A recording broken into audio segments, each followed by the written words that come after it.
जैसा कि आप देख सकते हैं कि मैं अपने पीसी की स्क्रीन के ऊपर आ चुका हूं। सबसे पहले तो आप लोग वर्क का फ्लो समझ लें कि हमें काम कैसे करना है।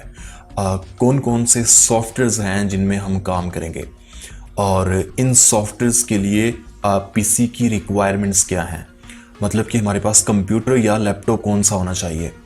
तो सबसे पहले तो हम लोग इंस्टॉल करेंगे क्रेजी टॉक 8। ये एक सॉफ्टवेयर है क्रेजी टॉक 8.13 पाइपलाइन। इसका लिंक आप लोगों को डिस्क्रिप्शन के अंदर मिल जाएगा और इससे आप इसको डाउनलोड करने और इसे इंस्टॉल करने का जो मुकम्मल एक प्रोसीजर है वो आप यूट्यूब के ऊपर सर्च करें और आपको उसका मिल जाएगा कि आपने इसे इंस्टॉल कैसे करना है। ठीक है, आपके सामने बहुत सारी वीडियोस आ जाएंगी और ये तरीका बहुत ही ज़्यादा सिंपल है। अब हम लोगों ने उसके बाद फिर क्या करना है, उसके बाद हमें एक सॉफ्टवेयर और चाहिए जिसका नाम है कैरेक्टर क्रिएटर 3.2। ठीक है, कैरेक्टर क्रिएटर 3.2 याद रहे कि 3.2 वर्जन जो है वो इंस्टॉल करना है आप लोगों ने अपने पीसी के अंदर, और इसका तरीका भी आप लोग यूट्यूब पे सर्च करें, आपको इंस्टॉल करने का मिल जाएगा। 90% फ्रीलांसर्स को पता होता है कि सॉफ्टवेयर्स कैसे फ्री में इंस्टॉल किए जाते हैं लाइफ टाइम के लिए। अच्छा, उसके बाद फिर हमें जो सॉफ्टवेयर चाहिए उसका नेम है iClone 7.9। ठीक है, यहाँ पर ट्रायल लिखा आ रहा है लेकिन ये ट्रायल नहीं है, ये मुकम्मल क्रैक वर्जन है। तो आप लोग समझते हुए होंगे कि मैं ओपन वर्ड में ये अल्फाज इस्तेमाल नहीं कर सकता क्योंकि कुछ रिस्ट्रिक्शंस होती हैं, कुछ पॉलिसीज़ होती हैं, उन पॉलिसीज़ को फॉलो करना पड़ता है। लेकिन आप लोगों को इसका तरीका मिल जाएगा कि आपने इन सॉफ्टवेयर्स को कैसे फ्री में लाइफ टाइम के लिए इंस्टॉल करना है। अब उसके बाद हमें जिस सॉफ्टवेयर की ज़रूरत है वो है iClone 3D Exchange। ये तो ऐसे ही आपका इंस्टॉल हो जाएगा। और उसके बाद हमें चाहिए फ़ोटोशॉप किसी भी कंप्यूटर के अंदर होता है। आप लोग फ़ोटोशॉप पोर्टेबल कर लें, सीसी पोर्टेबल कर लें। ठीक है, उसके बाद हमें जिस सॉफ्टवेयर की ज़रूरत है उसका नेम है Cinema 4D। अब ये है हमारे पास Cinema 4D R19। याद रहे कि हमने वर्जन करना है R19 इसके अंदर इंस्टॉल। ठीक है, अपने पीसी के अंदर। उसके बाद फिर हमें कौन से सॉफ्टवेयर की ज़रूरत पड़ती है, उसके बाद हमें ज़रूरत पड़ती है किसी भी वीडियो एडिटर की। मैं आप लोगों को रेकमेंड करूँगा ये अपना फिल्मोरा, वंडरशेयर फिल्मोरा 9, ये आप इंस्टॉल कर लें। अब आप लोग सबसे पहले तो ये सुन लें कि इन सॉफ्टवेयर्स को इंस्टॉल करने के लिए आपके पास लैपटॉप या फिर कंप्यूटर कौन सा होना चाहिए। उसके बाद फिर मैं आप लोगों को बताता हूँ कि हमारा जो वर्क का फ्लो है वो कैसे होगा, कि कौन से सॉफ्टवेयर में हम पहले काम करेंगे, उसके बाद हम फिर अपने कैरेक्टर को कौन से सॉफ्टवेयर में लेके जाएंगे। मतलब कि पहले हम कैरेक्टर डिज़ाइन करेंगे, उस कैरेक्टर को फिर कौन से सॉफ्टवेयर में लेके जाएंगे, उसे कपड़े के सॉफ्टवेयर में पहनाएंगे, फिर उस कैरेक्टर को हम एनिमेट किस सॉफ्टवेयर के अंदर करेंगे और उसके एनिमेशन करने के बाद उसे इन्वायरमेंट के अंदर, किसी भी कस्टम इन्वायरमेंट के अंदर हम कहाँ पे रखेंगे, फिर उसका रेंडर निकालेंगे। ठीक है, और म्यूज़िक वगैरह कहाँ पे लगाएंगे। तो सबसे पहले तो आप लोग ये सुन लें कि हमें ये तमाम सॉफ्टवेयर इंस्टॉल करने के लिए जो मिनिमम मैं आपको स्पेसिफिकेशंस बता रहा हूँ पीसी की, वो होनी चाहिए आपके पास कोर टू डू टावर के अंदर होना चाहिए। दोबारा से सुन लें कि कोर टू डू टावर के अंदर आपके पास होना चाहिए। और उसके अंदर कौन कौन सी चीज़ें इंस्टॉल होनी चाहिए हार्डवेयर में सबसे पहले तो जो आता है वो है 1 GB NVIDIA का या फिर AMD का ग्राफिक कार्ड आप लोग लगवा लें। दूसरे नंबर पे आप लोगों ने क्या करना है कि आपके पास मिनिमम 8 GB रैम तो होनी चाहिए। और उसके बाद हार्ड आती है, हार्ड आपकी नीड के मुताबिक जितनी आपको ज़रूरत होगी उसके अकॉर्डिंग आप लोग लगवा सकते हैं। तो चलें, अब आप लोग ये समझ लें कि हमें हमारा जो वर्क का फ्लो है वो कैसे होगा। तो दोस्तों, सबसे पहले जिस सॉफ्टवेयर का मैंने जिक्र किया था उसका नाम था क्रेजी टॉक 8.13 पाइपलाइन वर्जन। ठीक है, इसका सोर्स पैक भी आप लोगों ने डाउनलोड करना है। जिस भी वेबसाइट से आप डाउनलोड करें वहाँ से आपने इसका सोर्स पैक जो है वो लाजमी डाउनलोड करना है। आपको वहीं पर सोर्स पैक मिल जाएगा। जो लिंक मैं आप लोगों को प्रोवाइड करूँगा उसमें तो आपको सोर्स पैक भी साथ में मिल जाएगा। तो आप लोगों ने सेटअप भी कर लेना है और सोर्स पैक भी आपने कर लेना है। सोर्स पैक सबसे पहले सेटअप आपने इंस्टॉल करना है, फिर उसके बाद आपने सोर्स पैक इंस्टॉल कर लेना है। दोनों को इंस्टॉल करने का मेथड सेम है। उसके बाद फिर आप लोगों ने क्या करना है कि उसे क्रैक कर लेना। अच्छा, तो अब आप लोगों के जहन में ये सवाल आता होगा कि इस सॉफ्टवेयर को इंस्टॉल करने का मकसद क्या है। दोस्तों, क्रेजी टॉक 8 के अंदर हम कोई भी कस्टम कैरेक्टर डिजाइन करेंगे, किसी भी कस्टम कैरेक्टर का हेड जनरेट करेंगे 3D के अंदर। अब कस्टम कैरेक्टर क्या होता है दोस्तों? जो कस्टम कैरेक्टर होता है ना, वो उसे ज्यादातर हम बोलते होते हैं रियलिस्टिक कैरेक्टर। रियलिस्टिक मतलब किसी भी ह्यूमन फेस से हम कैरेक्टर जनरेट करते हैं 3D के अंदर। मतलब वो कैरेक्टर कोई भी हो सकता है, किसी सेलिब्रिटी का कैरेक्टर हो सकता है, किसी पॉलिटिशियन का हो सकता है। अगर आपने मीम्स वगैरह बनानी है, अपनी एनिमेशन को मीम्स के मकसद के लिए इस्तेमाल करना है, या फिर क्लाइंट आपको एक रेफरेंस पिक्चर देगा और बोलेगा कि इस रेफरेंस पिक्चर के अकॉर्डिंग आप लोगों ने फेस जनरेट करना है 3D में, ठीक है। तो क्रेजी टॉक 8 को हम लोग इस्तेमाल करेंगे सिर्फ और सिर्फ 3D के अंदर एक कस्टम हेड जनरेट करने के लिए। उसके बाद हम उस कस्टम हेड को लेके जाएंगे कैरेक्टर क्रिएटर के अंदर और वहां पर मुकम्मल बेस कैरेक्टर बनाएंगे और वहां पर ही उस कैरेक्टर को हम कपड़े पहनाएंगे, ठीक है। ये जितना आप लोगों को सुनने में मुश्किल लग रहा है, ये जब आप लोग प्रैक्टिकल देखेंगे, बाकायदा प्रैक्टिकल होता हुआ देखेंगे, और जब खुद उस प्रैक्टिकल को आप फॉलो करेंगे, खुद करेंगे, तो आप लोगों के सामने ये चीजें ऐसे समझ लें कैसे होंगी जैसे बच्चों का खेल होता है। एक प्राइमरी पास जो है ना, कोई भी बंदा ये काम कर सकता है, इतना मुश्किल नहीं है, ठीक है। उसके बाद फिर हम उस कैरेक्टर को कैरेक्टर क्रिएटर के अंदर डिजाइन करने के बाद लेके जाएंगे iClone के अंदर, और iClone में हम उस कैरेक्टर को एनिमेट करेंगे, उसकी एनिमेशन करेंगे अपने क्लाइंट की रिक्वायरमेंट्स के अकॉर्डिंग, या जैसे हमने सोचा हुआ है अपने स्क्रिप्ट के अकॉर्डिंग, अपने स्टोरी बोर्ड के अकॉर्डिंग, ठीक है। तो iClone 3D एक्सचेंज भी इसके अंदर आ रहा है। iClone 3D एक्सचेंज का मकसद ये है कि इसमें अगर हम iClone के अंदर कोई भी ऑब्जेक्ट लेके आते हैं 3D के अंदर, या एक्सपोर्ट करते हैं, इंपोर्ट या एक्सपोर्ट करते हैं, तो iClone 3D एक्सचेंज जब तक हमारे पीसी के अंदर इंस्टॉल नहीं होगा, तब तक हम किसी भी ऑब्जेक्ट को, 3D ऑब्जेक्ट को iClone 7.9 के अंदर इंपोर्ट या यहां से किसी ऑब्जेक्ट या कैरेक्टर को एक्सपोर्ट नहीं कर सकते, ठीक है। ये इंस्टॉल करना लाजमी है। अच्छा जी, उसके बाद आती है बारी फोटोशॉप की। फोटोशॉप जो है वो सिर्फ और सिर्फ इसलिए रखा हुआ है कि उसमें हमने टेक्सचर चेंज करने हैं, कैरेक्टर की बॉडी टेक्सचर्स ये होते हैं, हम टेक्सचर्स को मटेरियल भी कहते होते हैं। बाज एनिमेटर्स मटेरियल्स या टेक्सचर्स दरअसल कलर्स होते हैं, किसी भी 3D ऑब्जेक्ट के कलर या फिर किसी कैरेक्टर के 3D कैरेक्टर के जो बॉडी कलर्स होते हैं उनको हम मटेरियल टेक्सचर्स बोलते होते हैं। बॉडी कलर्स भी हो सकते हैं, और उस कैरेक्टर ने जो कपड़े पहने होते हैं वो कलर, उस कपड़ों का जो टेक्सचर्स होते हैं, उन कपड़ों के जो कलर्स होते हैं, उन्हें भी हम टेक्सचर्स बोलते हैं, मटेरियल्स बोलते हैं, ठीक है। तो वो मटेरियल्स में चेंजिंग करने के लिए या मटेरियल्स बनाने के लिए हम फोटोशॉप का इस्तेमाल कर सकते हैं। वो कैसे करेंगे, वो बहुत ईजी है, ठीक है। उसके बाद हम लोगों ने जिस सॉफ्टवेयर की हमें ज़रूरत पड़ेगी उसका नेम है Cinema 4D। Cinema 4D बहुत ही इंटरेस्टिंग मज़े का सॉफ्टवेयर है। ये ब्लेंडर की तरह काम करता है, लेकिन ब्लेंडर की तरह ये ओपन सोर्स नहीं है। मतलब कि ओपन सोर्स सॉफ्टवेयर वो होते हैं जिन्हें हम डायरेक्ट डाउनलोड करके इंस्टॉल करते हैं और उन्हें क्रैक करने की जरूरत नहीं पड़ती, वो हमें फ्री में मिल जाते हैं।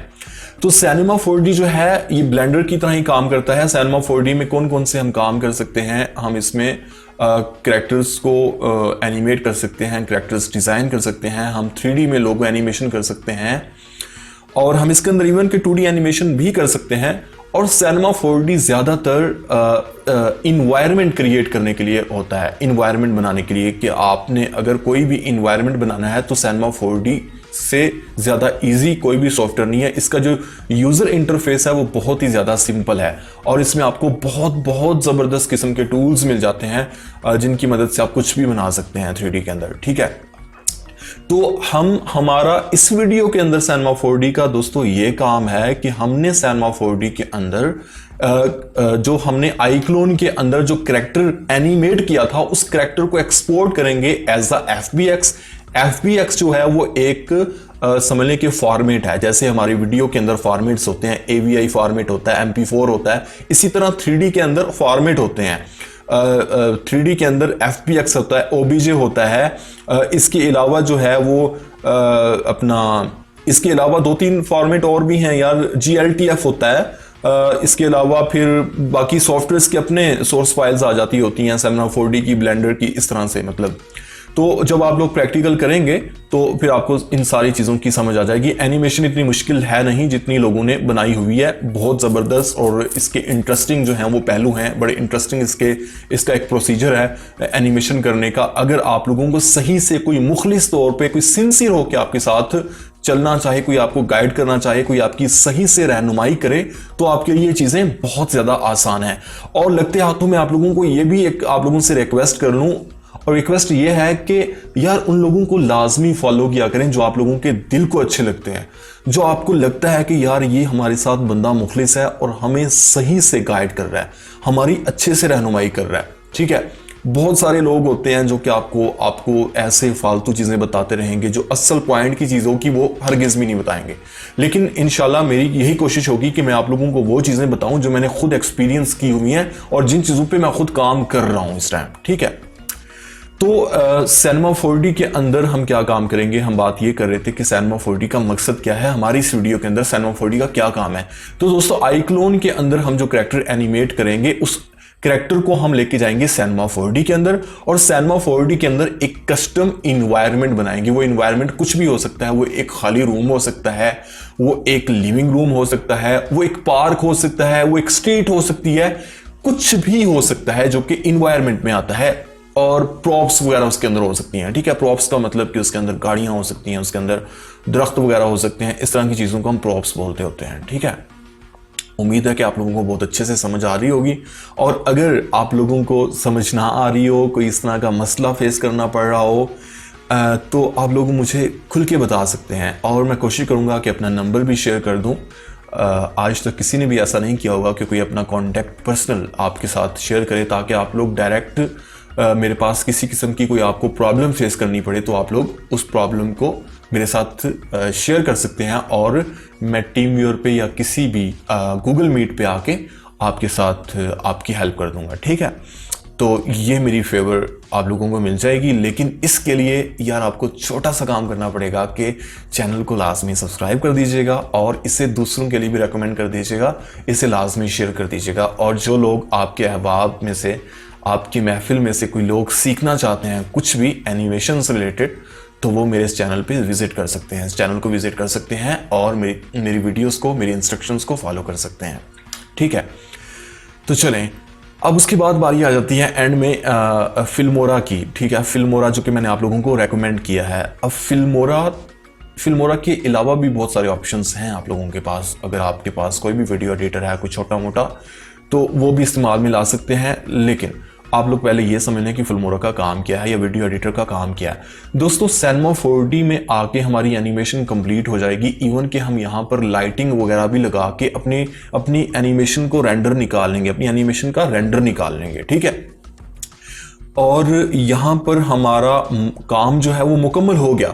मुकम्मल होने के बाद हम यहाँ पर रेंडर तो हमने निकाल लिया है कि एनिमेशन कंप्लीट तो कर ली, लेकिन उस एनिमेशन की जो क्वालिटी होती है या उस एनिमेशन की जो नीड्स होती हैं, समझ लें कि एक काम होता है जिसको हमने सोने पे सुहागा करना होता है। उसका मतलब ये होता है कि हमने अगर कोई भी चीज़ जनरेट की है तो उस पर हमने टिशन मिशन करनी होती है। टिशन मिशन का मतलब कि एक एनिमेशन है, उसमें वॉइस इफेक्ट्स होते हैं, उसके अंदर बैकग्राउंड पे म्यूजिक होता है, और उसके अलावा कुछ स्पेशल इफेक्ट्स होते हैं। वो चीज़ें जो हम हैं वो आके फिल्मोरा के अंदर कर सकते हैं, किसी भी वीडियो एडिटर के अंदर कर सकते हैं।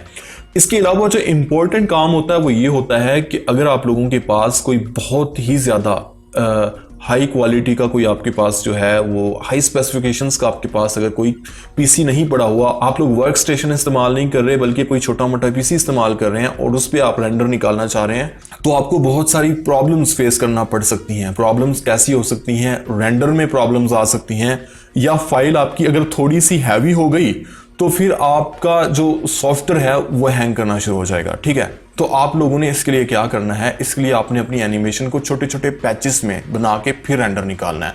फॉर एग्जांपल, हमारे पास पहला एक सीन है, एक रूम का है, वो 5 सेकंड का हमारा सीन है, तो हमने पहले वो बना के अच्छे से उससे रेंडर निकाल लेना है।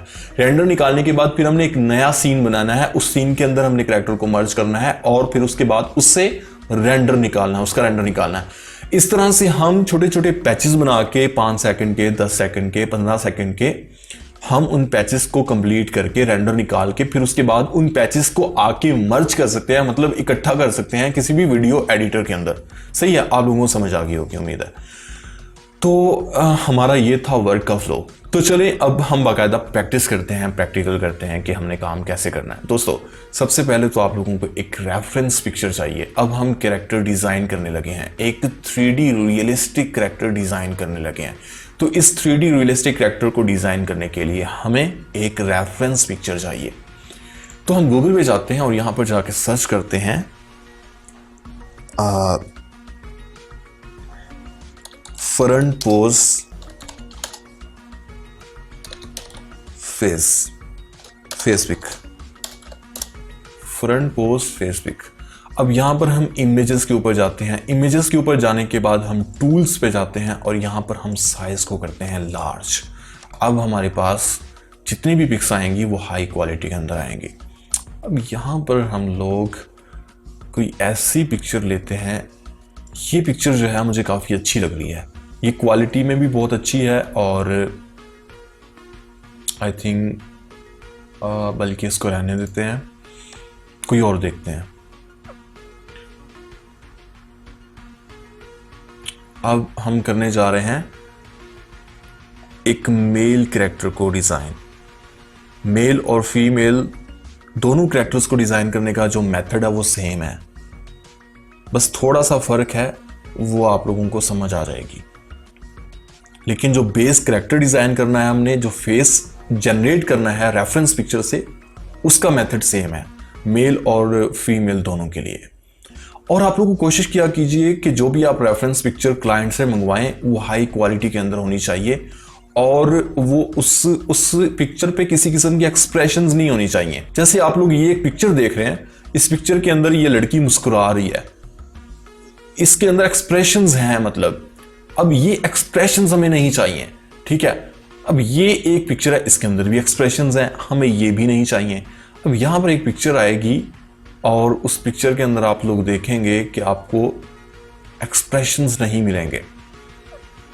देखते हैं कोई हमें अगर मिल जाती है अच्छी सी पिक्चर।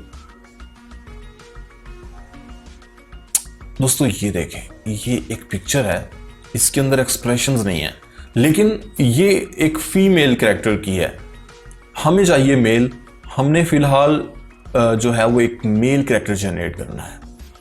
तो मेल कैरेक्टर की हम देखते हैं, यार ये बहुत ही अच्छी है, इससे जनरेट करते हैं। एक्सप्रेशंस भी नहीं है और क्वालिटी भी अच्छी है। तो चलें इसे हम कर लेते हैं सेव। शुक्र है जेपीजी है। और यहाँ पर हम एक फोल्डर बनाते हैं प्रैक्टिस के नेम से। दोस्तों आप लोगों को एक टिप देना चाहता हूँ और वो टिप ये है, बल्कि टिप क्या है यार, एक चीज़ जो मैं अपना पर्सनल एक्सपीरियंस आप लोगों के साथ शेयर करना चाह रहा हूँ, वो ये है कि आप लोगों ने जब भी काम करना है ना, किसी भी क्लाइंट का या अपना काम करना चाहते हैं, यूट्यूब के लिए आप कोई एनिमेशन बनाना चाहते हैं, तो आप लोग वो जो प्रोजेक्ट, जिस प्रोजेक्ट पे आप काम शुरू कर रहे हैं, सबसे पहले उसका फोल्डर लाजमी बनाएं, अलग से एक फोल्डर बनाएं और उस फोल्डर के अंदर फिर सब फोल्डर्स बनाएं, ठीक है। जैसे कि मैंने ये एक फोल्डर बनाया प्रैक्टिस के नेम का, उसके बाद फिर अंदर मैं सब फोल्डर्स बना रहा हूँ। मतलब कि सबसे पहले मुझे फोल्डर बनाना है रेफरेंस या फिर रिक्वायरमेंट्स, ठीक है। उसके बाद फिर मुझे एक और फोल्डर बनाना है यहाँ पर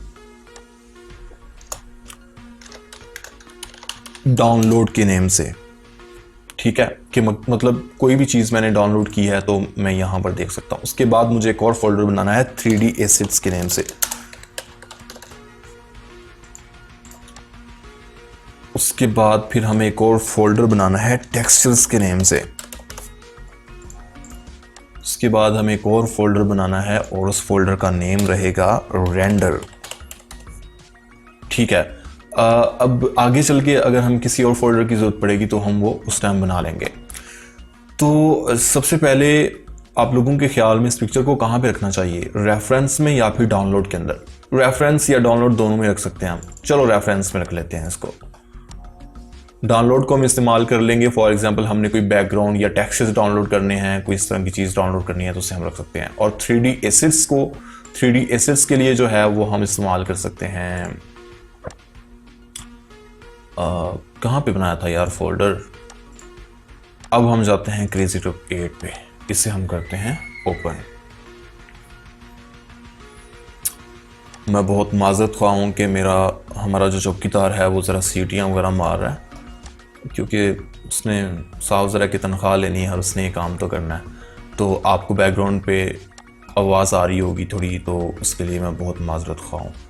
तो अब आप लोगों ने क्या करना है, वो जो रेफरेंस पिक्चर हमने डाउनलोड की थी ना, उसे हमने यहाँ पर लेके आना है।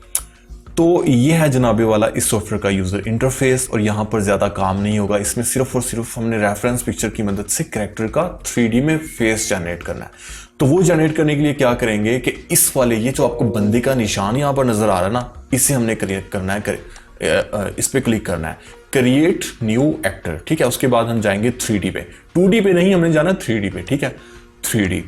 अब आपको यहाँ पर दो आपको पोर्शंस मिल रहे हैं, एक है सबसे पहले फ्रंट और दूसरा है साइड। अगर आप लोगों के पास फ्रंट और साइड दोनों पोजेस हैं तो दोनों सिलेक्ट कर लेने हैं। अगर आपके पास सिर्फ फ्रंट है तो आप लोगों ने सिर्फ फ्रंट करना है। तो चूंकि हमारे पास फ्रंट है तो हम फ्रंट पे क्लिक करते हैं। ठीक है, अच्छा, डेस्कटॉप पे आ गए और यहाँ पर हम आ गए प्रैक्टिस पे, और ये रेफरेंस के अंदर ये पिक्चर हम कर लेते हैं। यहाँ पर सिलेक्ट करने के बाद ओपन कर लेते हैं। ओपन करने के बाद हमने करना है नेक्स्ट पे क्लिक। नेक्स्ट पे क्लिक करने के बाद ये आपको मार्क फीचर पॉइंट्स के नीचे आपको ये सारा कुछ खुद ब खुद सॉफ्टवेयर बताता जाएगा कि आपने आगे क्या करना है। ठीक है, तो अब सबसे पहले जहां पर उसने खुद सॉफ्टवेयर ने मार्क किया हुआ है, बताया हुआ है इसने कि यहां पर मार्क करना है, हम भी यही करते हैं। ये हमारी राइट आई यहाँ पर, और उसके बाद फिर यहाँ पर। अब हम आगे लेफ्ट पे, यहाँ पर और यहाँ पर। उसके बाद हम नोज की टिप के ऊपर आ गए। ठीक है, और उसके बाद हम लिप्स के ऊपर आ गए यहाँ और ये। उसके बाद फिर हम आ गए ईयर्स के पास, और ये हम फिर आ गए थोड़ी पे और चिन, और उसके बाद हम फिर यहाँ पर आ गए। और अब जो है हेड, ये आपने फुल टॉप पे रखना है इसे। ठीक है, जब आप लोग मेक श्योर कर लें कि ये सारे फीचर्स आपने मार्क कर दिए हैं तो आप लोग नेक्स्ट पे क्लिक करें।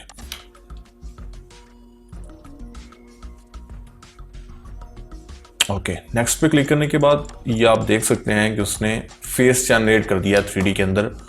और ये अभी जो है वो सिमिलर नहीं है काफ़ी हद तक, मतलब कि जैसी रेफरेंस पिक्चर थी उसके अकॉर्डिंग नहीं है, लेकिन उसको हमने करना है। तो वो करने के लिए हम क्या करेंगे, नेक्स्ट पे क्लिक करते हैं, थोड़ा वेट करेंगे। अच्छा, अब आप लोगों ने इनको सेट करना है। ये जो आपने पॉइंट्स मार्क किए थे, अब आपको मुकम्मल इनका जो है वो इख्तियार मिल गया। अब इनको आपने सेट करना है। ये जो आई वाला आपको आई वाले मार्कर मिल रहा है ना, इस मार्कर को आपने अंदर रखना है। स्किन, जो आई की स्किन है ना बाहर वाली, उसके अंदर ही आपने इसको रखना है। आपने सिर्फ और सिर्फ जिस एरिया को आपने कवर करना है वो है सिर्फ और सिर्फ आई बॉल वाला एरिया। ठीक है, आई बॉल और अंदर जो हमारी आई है उसको वाला एरिया, बाहर स्किन को आपने कवर नहीं करना। उम्मीद है कि आपको समझ आ गई होगी। अब इसे आप लोग कर दें थोड़ा नीचे और यहाँ से स्ट्रेट इसके अकॉर्डिंग, और उसके बाद लेफ़्ट आई पे आ गए। लेफ़्ट आई पे भी हमने सेम वैसे ही करना है। हमने सिर्फ और सिर्फ ये अंदर वाला एरिया जो है वही कवर करना है, सारा नहीं करना।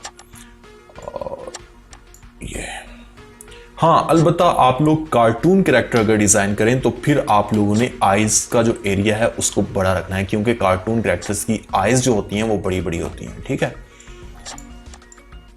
लेकिन जो रियलिस्टिक होता है, रियलिस्टिक आपने रियलिस्टिक के अकॉर्डिंग जैसे आपकी रेफरेंस पिक्चर है 100% वैसे ही रखना है। अब आते हैं नोज़ पे। तो नोज़ पे आपने एक तो ये एरिया आपने अच्छे से कवर कर लेना है। उसके बाद फिर कुछ इस तरह से आप लोगों ने कर लेना है। तो अभी फ़िलहाल जब हम मेक श्योर कर लें कि हमारा जो नोज़ है कैरेक्टर का वो ओके हो गया है, तो अब हम आ जाते हैं माउथ पे। माउथ की जो सेंटर वाली लाइन है ना, उसका आपको सेंटर में रखना है बिल्कुल, बाकी ओके है। अच्छा, उसके बाद हम जाते हैं फेस पे। और फेस को आप लोगों ने बिल्कुल जैसे कैरेक्टर का फेस है वैसे ही आप लोगों ने इसे भी करना है।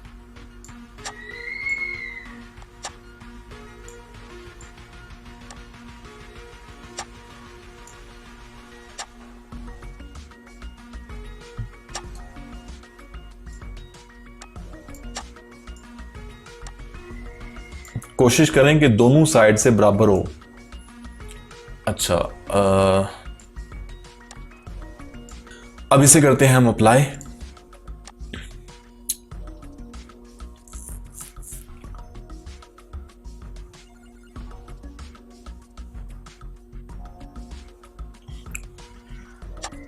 तो देख सकते हैं आप लोग कि हमारा जो करैक्टर है ना, उसका करैक्टर का जो फेस है, हेड जो है वो जनरेट हो चुका है।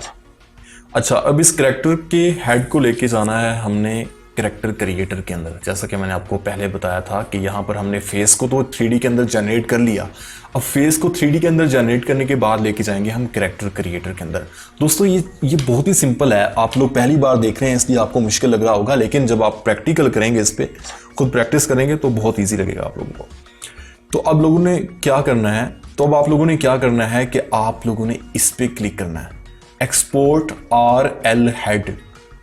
ये आगे उसकी शॉर्टकट भी आ रही हुई है, Ctrl+Shift+H, लेकिन आप इस पर क्लिक करें, एक्सपोर्ट RL हेड। इन दोनों में से कोई एक भी कर लें, जो टेक्सचर्स आपको अच्छे लग रहे हैं वो कर लें। मुझे लेफ्ट आई के टेक्सचर थोड़े रियलिस्टिक लग रहे हैं। अब इसको सेव करने का जो एक वो है, जो टाइम पीरियड है, वो आपके पीसी की परफॉर्मेंस के ऊपर डिपेंड करता है।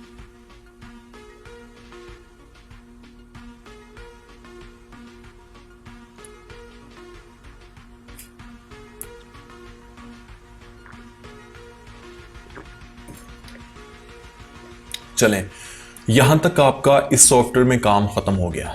अब इसे हम करते हैं क्लोज। ठीक है, अब आप लोगों ने क्या करना है, अब आप लोगों ने करैक्टर क्रिएटर को ओपन करना है। Character creator 3.2। करैक्टर क्रिएटर के ओपन होने का जो टाइम पीरियड है वो भी आप लोगों के पीसी की परफॉर्मेंस के ऊपर डिपेंड करता है। लैपटॉप में थोड़ा टाइम लगता है, लैपटॉप चाहे अच्छे वाला भी हो, लेकिन मैं आप लोगों को रेकमेंड करूंगा कि आप लोग एनिमेशन के लिए लैपटॉप इस्तेमाल ना करें, लैपटॉप का यूज़ ना करें। आप लोग कोई अच्छा पीसी बनाएं, और पीसी से ज़्यादा बेहतर है आप लोग वर्क स्टेशन बनवाएं।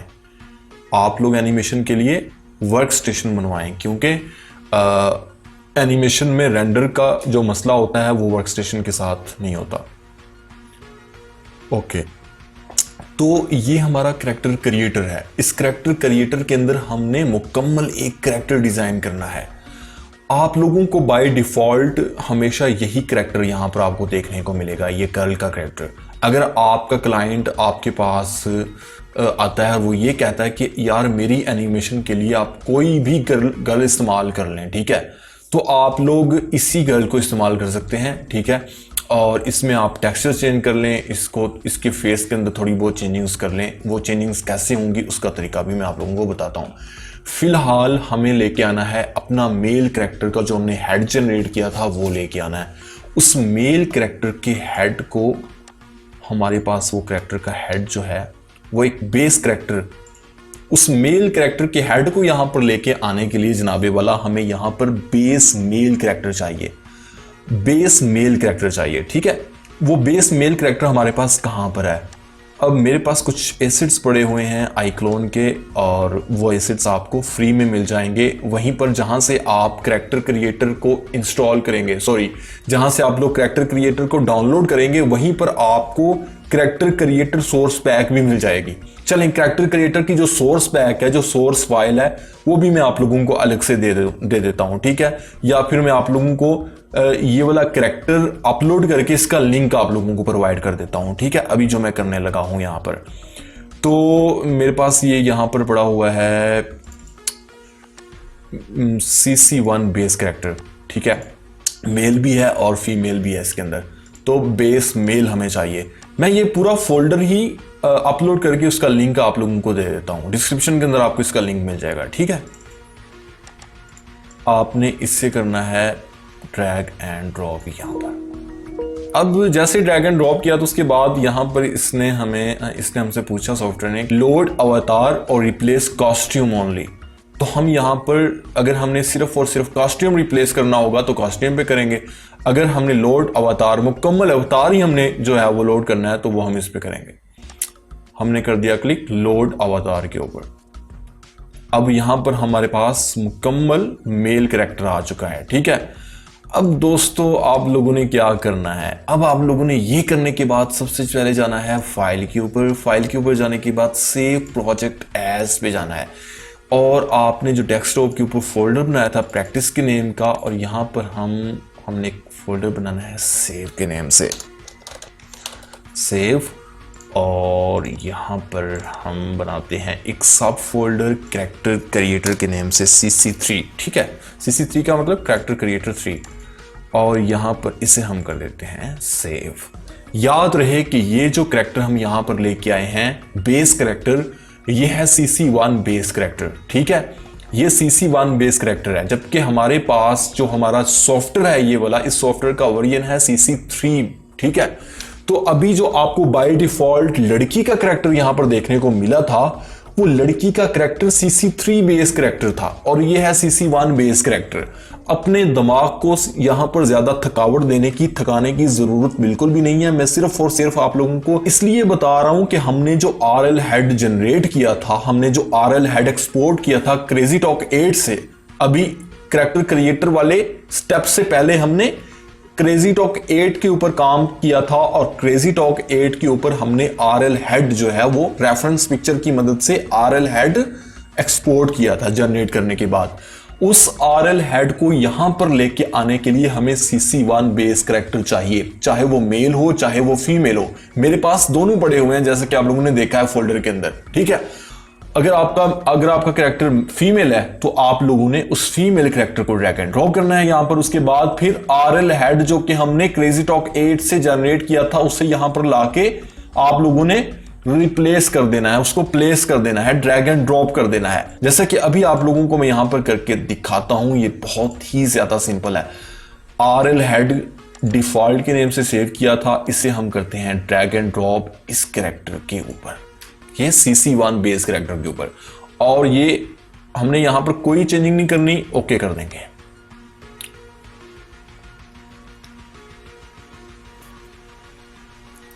थोड़ा वेट करेंगे, पीसी की परफॉर्मेंस के ऊपर डिपेंड करता है इस कैरेक्टर का रिप्लेस होना, इस हेड का इसके साथ CC1 बेस कैरेक्टर के साथ मर्ज होना।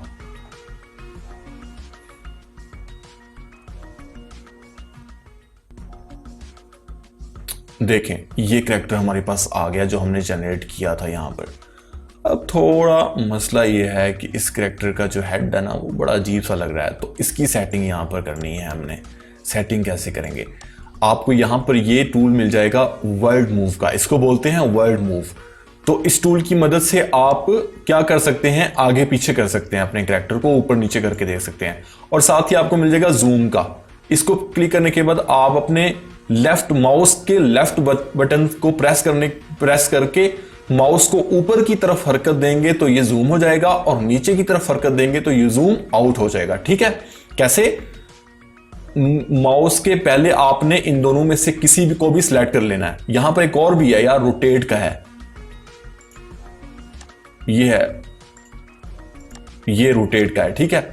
तो इन तीनों में से किसी एक के ऊपर भी क्लिक करने के बाद अगर आप जूम करना चाहते हैं तो जूम को सिलेक्ट करें, पहले इस वाले टूल को सिलेक्ट करें, उसके बाद फिर अपने माउस के लेफ्ट बटन को प्रेस करें और ऊपर की तरफ ड्रैग करेंगे तो ये जूम होगा, जूम इन होगा, और नीचे की तरफ ड्रैग करेंगे तो जूम आउट हो जाएगा, ठीक है। ये बहुत ही सिंपल है। और इसी तरह से ये वर्ल्ड मूव का भी है।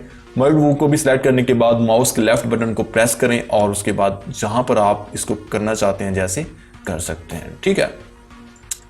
अब जनाब हम सबसे पहले तो ये काम करते हैं कि इसकी हेड की जो है ना वो सेटिंग करते हैं। थोड़ी बड़ा अजीब सा लग रहा है यार, ये जैसे बच्चे ताज़ा पैदा होते हैं और उनका सर बाज का बड़ा लंबा होता है। मेरा खुद बड़ा लंबा था यार जब मैं पैदा हुआ था उस टाइम, तो दबा के अम्मी ने सेट किया था, ये भी उनकी बड़ी मेहरबानी है। तो ये आप लोग यहाँ पर जाएं मॉर्फ्स के ऊपर। मॉर्फ्स के ऊपर जाने के बाद पहले तो इसकी थोड़ी सेटिंग कर लें, इसे ड्रैग कर लें इस तरफ थोड़ा ना, ताकि हमारे लिए थोड़ी आसानी हो, हमें टूल्स ठीक से नजर आ जाएं, ठीक है। अच्छा अब यहाँ पर इसको करते हैं, नहीं हो रहा तो कोई बात नहीं, इसे थोड़ा इधर कर देते हैं। इतना कर लेना है कि आपको ये बॉडी पार्ट्स कैरेक्टर के यहाँ पर आपके सामने आ जाएं। बॉडी पार्ट्स के जो नेम है यहाँ पर ठीक से आपको रीड, आपके लिए रीडेबल हो जाए, ठीक है। तो अब आप लोगों ने क्या करना है कि यहाँ पर ये जो हमारे पास सिलेक्ट वाला है ना एरो का, दरअसल ये सिलेक्शन टूल है, इसको बोलते हैं सिलेक्शन टूल। इस पर क्लिक करना है और हमने करना है इस वाले हिस्से को। ये जैसे जैसे मैं जहां जहां पर घुमा रहा हूं ना, वहां वहां पर वो बॉडी पार्ट सिलेक्ट हो रहे हैं। इन बॉडी पार्ट्स को आप यहां से भी बड़ा छोटा कर सकते हैं, ठीक है। मतलब कि फॉर एग्जांपल मैंने यहाँ पर ये निपल्स वाला जो एरिया है इसे सिलेक्ट किया और उसके बाद इसे माउस से लेफ्ट बटन प्रेस करने के बाद पीछे की तरफ ड्रैग किया तो ये बड़ा हो गया, ठीक है, और आगे की तरफ ड्रैग किया तो ये छोटा हो गया, इस तरह से, ठीक है। और इसी तरह से नोज का भी है, इसका भी है। इसे आप ओवरऑल हेड, ये जो है ना हमारा ओवरऑल हेड छोटा या बड़ा हो रहा है, तो आप सिर्फ इसे करना चाहते हैं। अगर यहां से नहीं हो रहा तो आप लोग इसे क्लिक करें, इस वाले एरिया को, और ये देखें स्कल यहां पर ऑटोमेटिक सिलेक्ट हो गया, स्कल, ठीक है। यहां पर ऑटोमेटिक स्कल सिलेक्ट हो गया। अगर आपको यहां पर बॉडी पार्ट्स नहीं मिल रहे, आपको ढूंढने में मुश्किल हो रही है, तो आप सिलेक्शन टूल के ऊपर जाएं और कहीं पर भी आप क्लिक करें जो पार्ट आप सिलेक्ट करना चाहते हैं, जिसको बड़ा या छोटा करना चाहते हैं, तो उस पर क्लिक करें और वो यहां पर वो सिलेक्ट हो जाएगा। हम करना चाहते हैं स्कल को, तो हम ये स्कल यहां पर सिलेक्ट हो गया। अब स्कल की जो डेप्थ है, अब हम कैरेक्टर को जरा क्या करते हैं, रोटेट करके थोड़ा देखते हैं दोस्तों। रोटेट करके देखें तो ही हमें समझ आएगी अच्छे से। अब स्कल की जो हाइट है ना, उस हाइट को हमने छोटा करना है। अच्छा, एक चीज आप लोगों को यहां पर मैं टिप देता हूं, वो ये है कि स्कल की जो हाइट है यहां तक तो एंड हो गई है, -30 तक जा रही है ये, और उसके बाद ये 100 तक जा रही है सिर्फ, ठीक है। और इसके बाद भी अगर -30 के बाद भी अगर हमने इसको छोटा करना है तो वो कैसे करेंगे? वो ऐसे करेंगे कि -30 करने के बाद हम कर देंगे बेक। बेक करने के बाद वो फिर वहीं पे चली जाएगी। मतलब यहां पर तो चेंज हो गई, यहां पर उसका असर हो गया जो हमने पहले किया था। उसके बाद यहां पर हमें मजीद समझ लें कि हम इसको छोटा कर सकते हैं। समझ आ गई होगी आप लोगों को, उम्मीद है। और यहां पर हम इसको रोटेट करके देख लेते हैं। अब काफी हद तक ये अच्छा लग रहा है, ठीक है।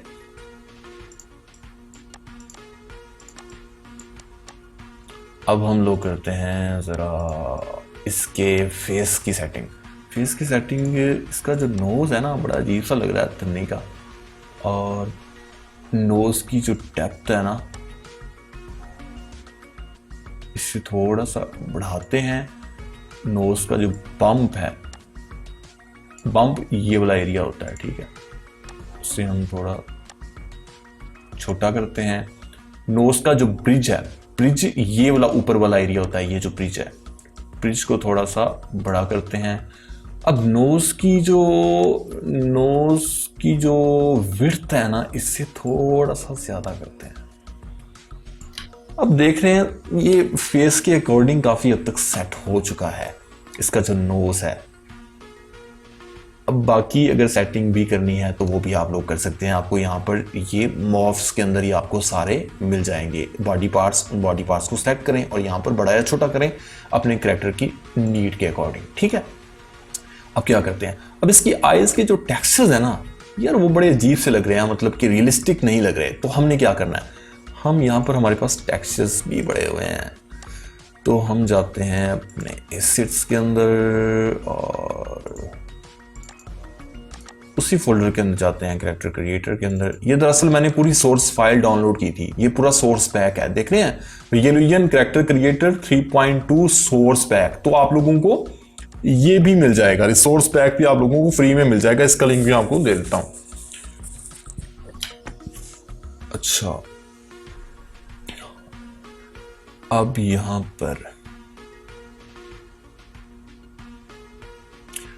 पर हम जाते हैं कैरेक्टर क्रिएटर के अंदर, टेम्पलेट्स के अंदर, यहाँ पर आइज के अंदर जाते हैं और ये सारे टेक्स्ट्स पड़े हुए हैं। अच्छा दोस्तों, एक और काम जो हम लोग करना भूल गए हैं वो ये है कि ये हमने अभी तक हमारा जो कैरेक्टर है वो CC1 बेस कैरेक्टर ही है। हम इसके टेक्सचर्स को मजीद इंप्रूव कर सकते हैं इसको कैरेक्टर क्रिएटर 3 के अंदर कन्वर्ट करने के बाद। वो कैसे करेंगे? सबसे पहले एट्रीब्यूट के ऊपर क्लिक करें, कैरेक्टर को सेलेक्ट करें, सेलेक्ट करने के बाद convert CC1 to CC3 base character, okay कर दें। अब ये जो कैरेक्टर है ना हमारा, जो CC1 बेस कैरेक्टर था, अब ये CC3 बेस कैरेक्टर के अंदर जनाब कन्वर्ट हो चुका है। अब ये स्टैंडर्ड कैरेक्टर कहलाएगा। ये देखें, ये यहां पर लिखा आ गया CC स्टैंडर्ड, ठीक है। ये अब स्टैंडर्ड कैरेक्टर है, एक मयारी कैरेक्टर है। इसके टेक्सचर्स थोड़े से मजीद इंप्रूव हो जाएंगे। ये टेक्सचर्स बेक हो रहे हैं।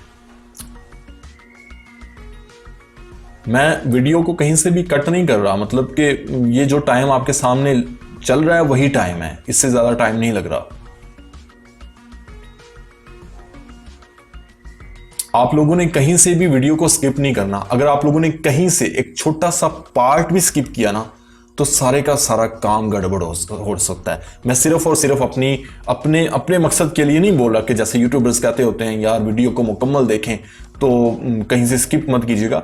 मैं आप लोगों के फायदे के लिए बोल रहा हूं कि कहीं से भी स्किप मत कीजिएगा। इस वीडियो का एक एक जो स्टेप है बड़ा इंपॉर्टेंट है। अच्छा, ये CC1 टू CC3 बेस के अंदर हमने इसको कन्वर्ट कर दिया है। अब हम जाते हैं आइस के अंदर। ये आइस के टेक्सचर्स यहाँ पर पिक कर कोई भी करते हैं हम, और ड्रैग एंड ड्रॉप करते हैं उस पर। ये देखें, ये अब काफ़ी हद तक रियलिस्टिक हो गए हैं।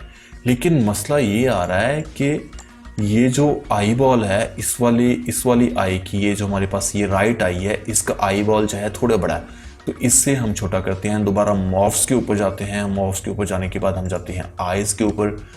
अब थोड़ा नीचे की तरफ हम ड्रैग करते हैं, तो यहां पर हमें आई बॉल इनलार्ज राइट मिल जाएगा, ठीक है, राइट। और इससे हम थोड़ा कर देते हैं छोटा। ये छोटा हो गया। अब आपको ये आई बड़ी लग रही होगी, ये छोटी लग रही होगी, तो ये जो हमने हेड जनरेट किया था वहीं पे ये काम हुआ है। वहां पर आपने कोशिश करनी है कि दोनों आईज का जो आपने वो जो मार्कर आपको नजर आ रहे थे ब्लू वाले, उन मार्कर्स को आप लोगों ने बराबर सेलेक्ट करना है, दोनों के मतलब कि बराबर उनका एरिया सेलेक्ट हो। अच्छा, अब यहां तक तो ओके है सब। अब क्या करना है? अब ये करना है कि हमने इसे कपड़े पहनाने हैं और हेयर्स बनाने हैं। तो यही जो हमारे पास सोर्स पैक है, यहीं पर हमें जनाब हेयर्स भी मिल जाएंगे। ये हेयर्स हम इसको लगा देते हैं। ये लग गए। अब यार इन्हें थोड़ा छोटा, नीचे करना है, नीचे करना है। और नीचे करने के बाद दरअसल मैं ये जो एरिया है ना, ये वाला, ये जो माथा है ये इसको कवर करना चाह रहा हूँ। ये थोड़ा गंजापन लग रहा है इसका, चूंकि मेरे खुद बाल काफ़ी हद तक उतर चुके हैं, तो मैं नहीं चाहता कि मैं जो करैक्टर जनरेट करूँ वो भी थोड़ा गंजा ही हो। तो इसको हम थोड़ा सा स्केल कर लेते हैं, बड़ा कर लेते हैं। बड़ा करने के बाद इससे हम करते हैं थोड़ा सा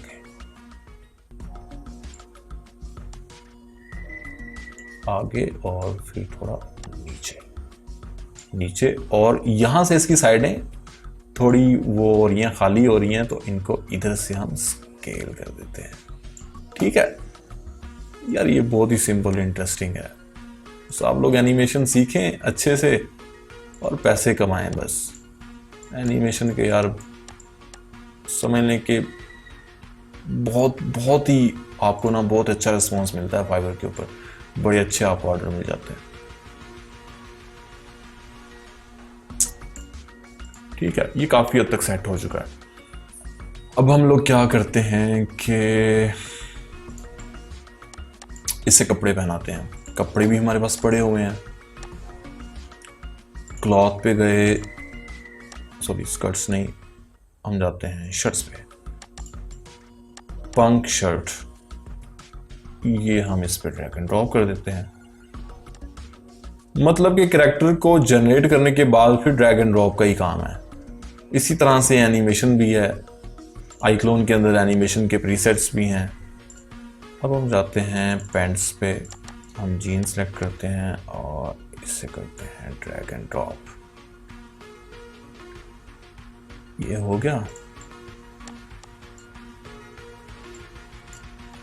अच्छा, अब बारी आ जाती है शूज की, तो हम बूट्स यहाँ पर सिलेक्ट कर लेते हैं और इस तरह से। दोस्तों, मैं एक वीडियो आप लोगों के लिए बना दूंगा और इस वीडियो के अंदर आप लोगों को ये बता दूंगा कि फॉर एग्जांपल आप लोगों के पास ये वाले कपड़े नहीं भी पड़े हुए, अगर आपने अपने ज़ाती कपड़े किसी भी सॉफ्टवेयर के अंदर 3D में बनाए हैं और वो इसे पहनाना चाहते हैं, या फिर आपने टर्बो स्क्वाड या CG ट्रेडर्स या फिर स्केच फैब से आपने फ्री वाले कपड़े डाउनलोड किए हैं, शर्ट्स डाउनलोड किए हैं, तो वो कैसे पहनाएंगे उसका मुकम्मल एक उसकी अलग से मैं वीडियो बना दूंगा, ठीक है। और उसके लिए भी हमें वर्जन सेम ही चाहिए होगा, यही वाला वर्जन कैरेक्टर क्रिएटर का, ठीक है ना।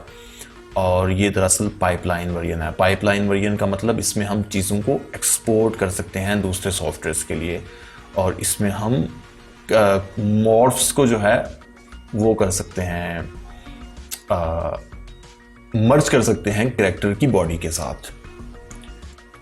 तो यहाँ तक तो हो गया, हमारा कैरेक्टर मुकम्मल हो चुका है। हम इसको सेव मारते हैं और रिप्लेस कर देते हैं, क्योंकि हमने ऑलरेडी इसको सेव किया हुआ था, उसी के साथ रिप्लेस कर देते हैं। तो अब ये कैरेक्टर हमारा बन गया है। इसकी रिगिंग भी ऑटोमेटिक हो गई है। कैरेक्टर क्रिएटर के अंदर दोस्तों कैरेक्टर डिज़ाइन करने का ये फ़ायदा होता है कि इसकी रिगिंग भी ऑटोमेटिकली हो जाती है। अच्छा, लगते हाथों आप लोगों को मैं एक और चीज़ बता दूं कि यार, अगर आप लोग इसी कैरेक्टर को कार्टूनी बनाना चाहते हैं तो वो कैसे बनाएंगे। अब कार्टूनी बनाने का बहुत ही सिंपल तरीका है। कार्टूनी कैरेक्टर्स में आपको पता होगा कि कैरेक्टर का जो फेस होता है ना, वो थोड़ा उसके जो ऑर्गन्स होते हैं वो बड़े छोटे होते हैं। मतलब कि नोज बड़ी हो गई, आईज छोटी छोटी हो गई, या आईज बड़ी हो गई, नोज छोटी हो गई, या लिप्स अजीब से हो गए। इस तरह के जो कैरेक्टर्स होते हैं उनको हम बोलते होते हैं कार्टूनी कैरेक्टर्स। तो आप लोगों ने सिलेक्शन वाले टूल पे जाना है, नोज को सिलेक्ट करना है और इसे नीचे की तरफ खींच के बड़ा कर देना है, और साइड से भी आप लोगों ने थोड़ा बड़ा कर दिया। अब इसको हम शेप दे रहे हैं कार्टूनी। लिप्स को पकड़ के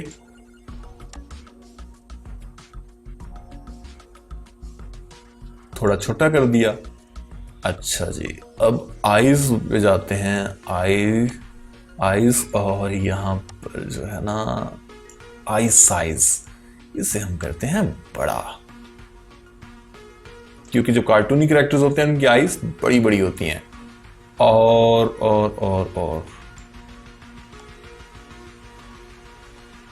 उसके बाद आई एंगल, इसके एंगल को थोड़ा घुमाते हैं, बेक किया, और उसके बाद थोड़ा मजीद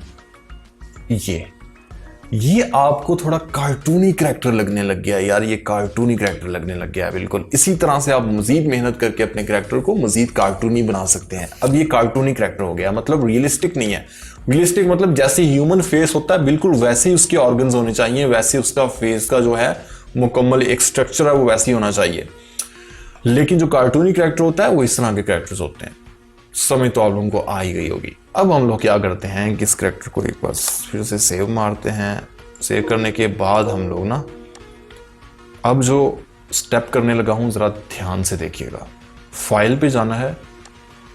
अब मैं करने क्या लगा हूं भला? अब मैं ये करने लगा हूं कि इस कैरेक्टर को जो हमने अभी जनरेट किया है, यहां पर बनाया है, इस कैरेक्टर को iClone के अंदर लेके जाना है और वहां पर इसकी एनिमेशन करनी है। क्योंकि कैरेक्टर क्रिएटर में एनिमेशन नहीं होती, यहां पर सिर्फ और सिर्फ कैरेक्टर्स डिजाइन होते हैं। अब हम लोग करते हैं एक्सपोर्ट पे क्लिक और हम करते हैं इवतार। फाइल पे जाना है, फाइल पे जाने के बाद एक्सपोर्ट पे जाना है और फिर करना है इवतार एक्सपोर्ट कर रहे हैं। अब यहां पर आप लोग टेक्सचर जो हैं वो हाई टेक्सचर कर सकते हैं, लो क्वालिटी में कर सकते हैं अपने पीसी की स्पेसिफिकेशंस के अकॉर्डिंग। अब जाते हैं एक्सपोर्ट पे, एक्सपोर्ट पे क्लिक कर किया और यहाँ पर हम जाते हैं डेस्कटॉप पे, जो हमारा जो प्रैक्टिस के नेम से फोल्डर था उसके अंदर, और यहाँ पर हम कहाँ पे रखें इस कैरेक्टर को, यहाँ पर हम रख देते हैं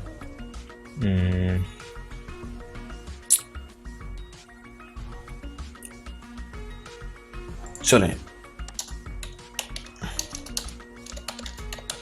अवतार, हमने बाहर ही रख दिया इसको, सब फोल्डर नहीं बनाया, बाहर रख दिया क्योंकि हमारा एक ही कैरेक्टर है। ज़्यादा कैरेक्टर्स होंगे तो सब फोल्डर बना लेंगे, RL हेड के अवतार के नेम से सब फोल्डर बना के उसके अंदर सारे अवतार 1 बाय 1 बना के सेव करते जाएंगे, ठीक है। उसके बाद फिर उनको हम आईक्लोन के अंदर ड्रैग एंड ड्रॉप कर देंगे और हमारा कैरेक्टर आईक्लोन के अंदर आ जाएगा। थोड़ा सा वेट कर लें, चलें ये हो गया कंप्लीट। अब इसे करते हैं क्लोज। अब कैरेक्टर क्रिएटर का काम नहीं है। क्लोज करने के बाद जनाबे वाला हम करते हैं आईक्लोन को ओपन।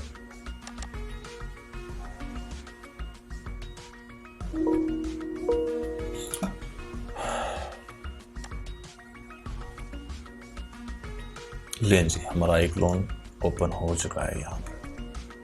अब वो जो हमने कैरेक्टर एक्सपोर्ट किया है, अवतार एक्सपोर्ट किया है, उस अवतार को हमने ड्रैग एंड ड्रॉप करना है आईक्लोन के अंदर, ठीक है। सिंपल है यार, बिल्कुल ड्रैग एंड ड्रॉप कर दिया यहाँ पर।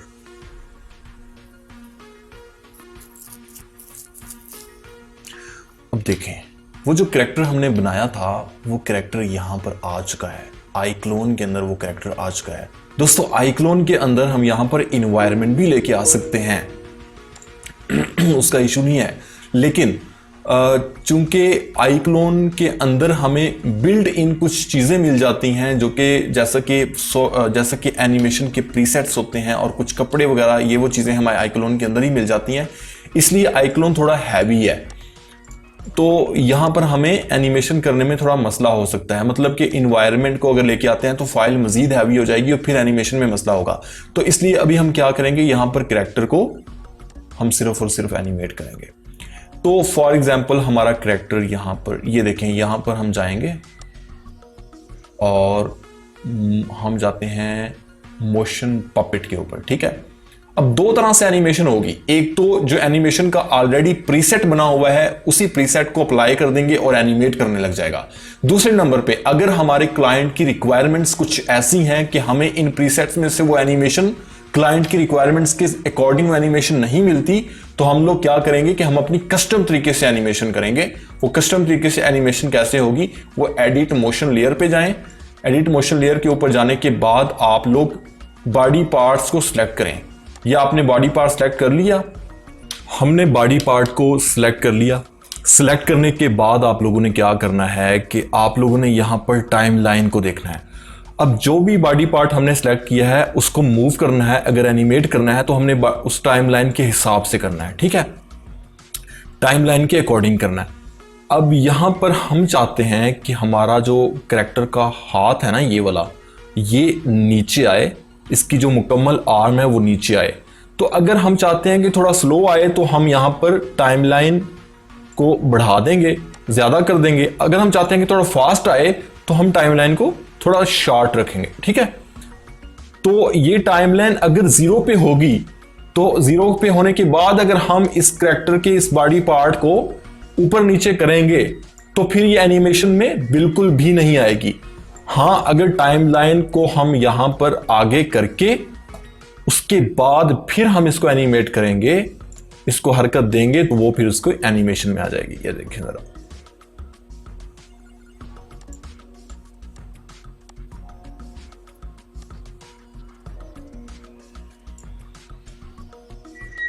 ये देखें, हमने सबसे पहले क्या किया था, सबसे पहले ये किया था कि टाइमलाइन को हमने 2 सेकंड पे रख दिया। 2 सेकंड पे रखने के बाद, टाइमलाइन को 2 सेकंड पे रखने के बाद हमने इस बॉडी पार्ट को जो है ना, टाइमलाइन को 2 सेकंड पे रखने के बाद इस बॉडी पार्ट को हमने सिलेक्ट करके नीचे किया और वो जो हमने इसको बॉडी पार्ट को नीचे किया है, इसकी जो हमने इसको हरकत दी है वो एनिमेशन में आ गई।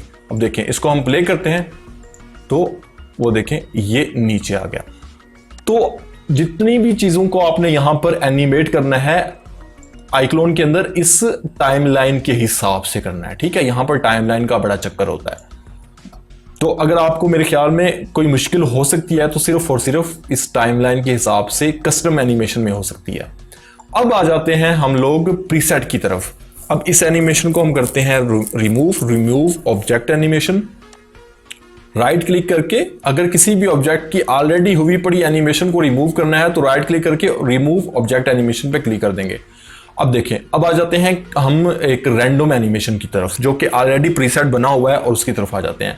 हम जाते हैं मोशन पपेट के ऊपर और यहाँ पर मोशन पपेट के ऊपर हमारे पास यहाँ पर हमें देखने को मिल जाएंगी सबसे पहले इडल। इडल में मतलब कैरेक्टर खड़ा हुआ है या फिर कुछ भी कर रहा है, लेकिन वो अपनी एक मतलब कि जो उसकी पोजीशन है, जो उसकी स्टैंड वाली जो पोजीशन है उसी के अंदर वो खड़ा हुआ है। तो फिर है उसका मूड मतलब गुस्सा भी हो सकता है, वो कहका लगा रहा है, वो मतलब कि थोड़ा खौफ ज़्यादा है, अफ्रेड है, वो एंग्री है, ठीक है। वो चीरिंग मतलब कि चिल्ला रहा है। उसके बाद वो डिप्रेस्ड है, थोड़ा सरप्राइज, एंग्री, आपको हर तरह की मिल जाएंगे, ठीक है। तो उसके बाद आ जाता है मूव, तो उसके बाद आ जाता है टॉक। तो सबसे पहले जो हम करेंगे वो करेंगे टॉक। इस वाली वीडियो के अंदर हम करेंगे टॉक। टॉक का, मूव का, मूड का, इडल का, इन सब का जो मेथड है वो सेम है। तो आप लोग सिर्फ एक को समझ लें, बाकी चीजें भी आपको समझ आ जाएंगी। मैं आपको सारी एनिमेशंस को बार बार रिपीट नहीं करूंगा, बार बार हर एक एनिमेशन को स्टेप बाय स्टेप जो है वो दोहराऊंगा नहीं, सिर्फ और सिर्फ एक बता दूंगा, उसके अकॉर्डिंग आप लोगों ने बाकी एनिमेशंस भी बना लेनी है। तो टॉक पे क्लिक करने के बाद हम लोग जाते हैं रिकॉर्ड पे। ये देखें, ये आपको यहां पर रिकॉर्ड का नजर आ रहा है। रिकॉर्ड पे क्लिक करते हैं। हमने जो यहां पर से करना चाहते हैं, इग्नोर है ना, ये इग्नोर कर रहा है। अगर इग्नोर करना चाहते हैं इग्नोर, अगर टॉक में ये एक्सप्लेन कर रहा है, ठीक है, चीजों को एक्सप्लेन कर रहा है। यहां पर इसे करते हैं क्लिक, इसको सिलेक्ट किया। सिलेक्ट करने के बाद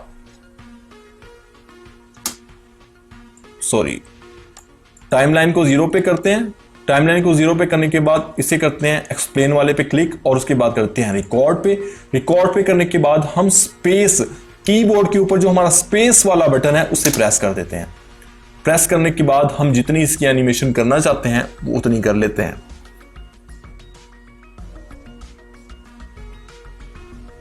ठीक है, अब इसको हम कर देते हैं पॉज। ये 11 सेकंड की इसकी एनिमेशन हो गई है जिसमें ये टॉक कर रहा है, ठीक है। अब जनाब, अब हमने सिर्फ और सिर्फ एक कैरेक्टर को, तो अंडरस्टूड बात है कि कैरेक्टर को तो हमने एनिमेट नहीं करना ना, उस कैरेक्टर को किसी इन्वायरमेंट के अंदर भी तो रखना है ना। तो किसी इन्वायरमेंट के अंदर रखने के लिए हम क्या करेंगे, हमने इसकी एनिमेशन तो यहां पर कर ली। अब हम जाते हैं फाइल के ऊपर। अब मैं क्या करने जा रहा हूं, अब मैं इस कैरेक्टर को सिनेमा 4D के अंदर लेके जा रहा हूं। सिनेमा 4D के अंदर हम वहां पर एक इन्वायरमेंट बनाएंगे और उस इन्वायरमेंट के अंदर अपने कैरेक्टर को मर्ज कर देंगे। फाइल पे जाते हैं, एक्सपोर्ट। अब एक्सपोर्ट FBX, ये एक बहुत ही कॉमन फॉर्मेट है, बहुत ही ज्यादा वेल नोन फॉर्मेट है FBX। इस पे क्लिक किया। अब यहां पर हमने सिर्फ करंट फ्रेम को तो एनिमेट नहीं करना ना, एक्सपोर्ट नहीं करना ना, हमने यहां पर ऑल पे जाना है। अब यहां पर देखें, सिनेमा 4D R19 आप लोगों ने सिलेक्ट करना है। अगर आप लोग माया यूज कर रहे हैं तो माया सिलेक्ट कर लें, 3ds मैक्स कर रहे हैं तो 3ds मैक्स कर लें, यूनिटी कर रहे हैं अगर आप लोग तो वो कर लें, अनरियल इंजन कर रहे हैं तो वो कर लें, मोशन बिल्डर कर रहे हैं तो मोशन बिल्डर पे क्लिक करें, ब्लेंडर कर रहे हैं तो ब्लेंडर पे कर दें, सिनेमा 4D कर रहे हैं तो आप सिनेमा 4D पे क्लिक करें, ठीक है। सिनेमा 4D पे सिलेक्ट करने के बाद आप लोग जाएं एक्सपोर्ट पे। याद रहे कि यहां पर एक्सपोर्ट रेंज जो है ऑल रखनी है आप लोगों ने।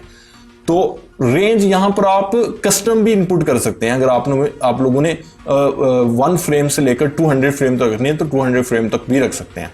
तो हम एक्सपोर्ट पे क्लिक करते हैं और डेस्कटॉप पे जाते हैं और प्रैक्टिस पे, और यहां पर हम एक फोल्डर बनाते हैं FBX एक्सपोर्ट, अपनी याद दहानी के लिए। और यहां पर हम नाम देते हैं इस एनिमेशन को टॉक का और सेव कर देते हैं।